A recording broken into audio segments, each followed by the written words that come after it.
Praise the lord. యేసుక్రీస్తు వారి అత్యున్నతమైన నామానికి వందనాలు చెల్లించుకుంటున్నాను.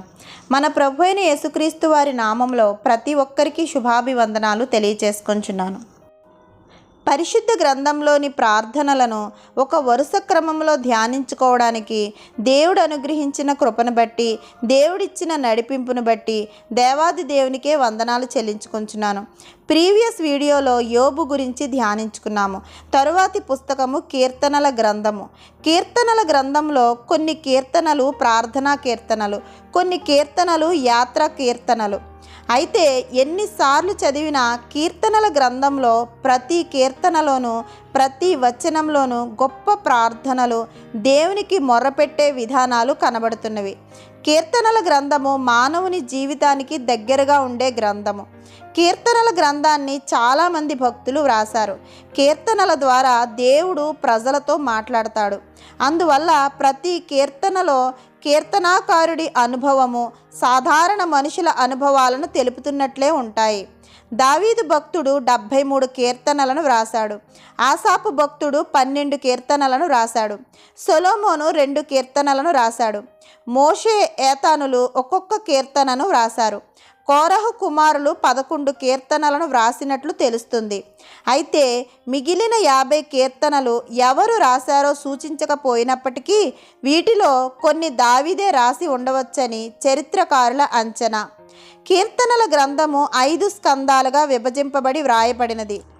మొదటి కీర్తన నుండి 41వ కీర్తన వరకు ప్రథమ స్కందము అని, 42వ కీర్తన నుండి 72వ కీర్తన వరకు ద్వితీయ స్కంధము అని, 73వ కీర్తన నుండి 89వ కీర్తన వరకు తృతీయ స్కందము అని, 90వ కీర్తన నుండి 106వ కీర్తన వరకు చతుర్థ స్కందము అని, 107వ కీర్తన నుండి 150వ కీర్తన వరకు పంచమ స్కంధము అని కీర్తనల గ్రంథం విభజింపబడింది.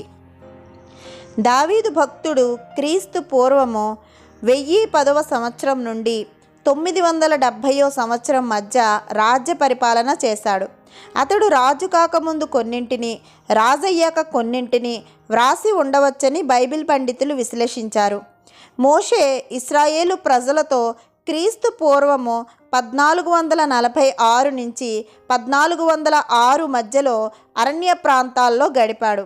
అప్పుడు మోషే ఈ కీర్తనను లేక కీర్తనలను వ్రాసి ఉండవచ్చని బైబిల్ పండితులు విశ్లేషించారు. కొన్ని కీర్తనలు బహుశా ఇశ్రాయేలీలు బబులోను చెరకు వెళ్ళిన సమయంలో క్రీస్తు పూర్వము 600 సంవత్సరంలో వ్రాసినవి కావచ్చు. మొత్తం మీద ఈ కీర్తనలన్నీ వ్రాయడానికి పట్టిన కాల వ్యవధి 1000 సంవత్సరాలుగా చారిత్రక ఆధారాల ప్రకారం పేర్కొనబడింది. ప్రతి కీర్తన అనేక రకాల మానవ అనుభవాల పరిస్థితుల నుంచి వ్రాయడం జరిగింది.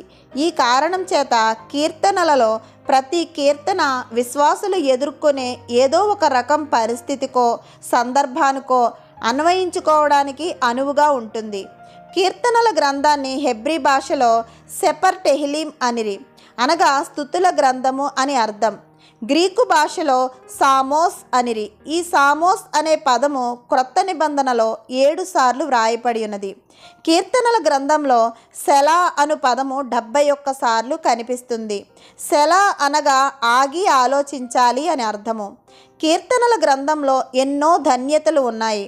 కీర్తనల గ్రంథంలో ఉన్న ప్రవచనాలు క్రీస్తు మొదటి రాకడను, రెండవ రాకడను తెలియజేస్తాయి. కీర్తనల గ్రంథాన్ని అనుదినము ధ్యానించడము గొప్ప ధన్యతగా భావిస్తున్నాను. రేపటి నుండి కీర్తనల గ్రంథాన్ని ధ్యానించులాగున అందరము ప్రార్థిద్దాము. వివరణ అంతా ఇచ్చుటకు సమయం సరిపోకపోయినా ముఖ్యమైన విషయాలను దేవుని నడిపింపుతో ధ్యానించులాగున మనందరము ప్రార్థిద్దాము. మన ప్రభు అయిన యేసుక్రీస్తు వారి కృప మనందరి జీవితాల్లో సమృద్ధిగా ఉండాలని ప్రార్థిస్తూ ఆమెన్. మీ అనుదిన ప్రార్థనల్లో నన్ను, నా కుటుంబాన్ని జ్ఞాపకం చేసుకోవాల్సిందిగా మనవి చేస్తున్నాను. దేవుని మాటలు మీకు నచ్చితే లైక్ చేయండి, సబ్స్క్రైబ్ చేయండి. దేవుని మాటలను అనేకులకు షేర్ చేయండి. ఇంకా పరిశుద్ధ గ్రంథంలోని భక్తులు చేసిన ప్రార్థనలను, విజ్ఞాపనలను మనం ధ్యానం చేసుకోవడానికి కావలసిన దేవుని కృప నడిపింపుల కొరకు మనందరము ప్రార్థిద్దాం. ఆమెన్.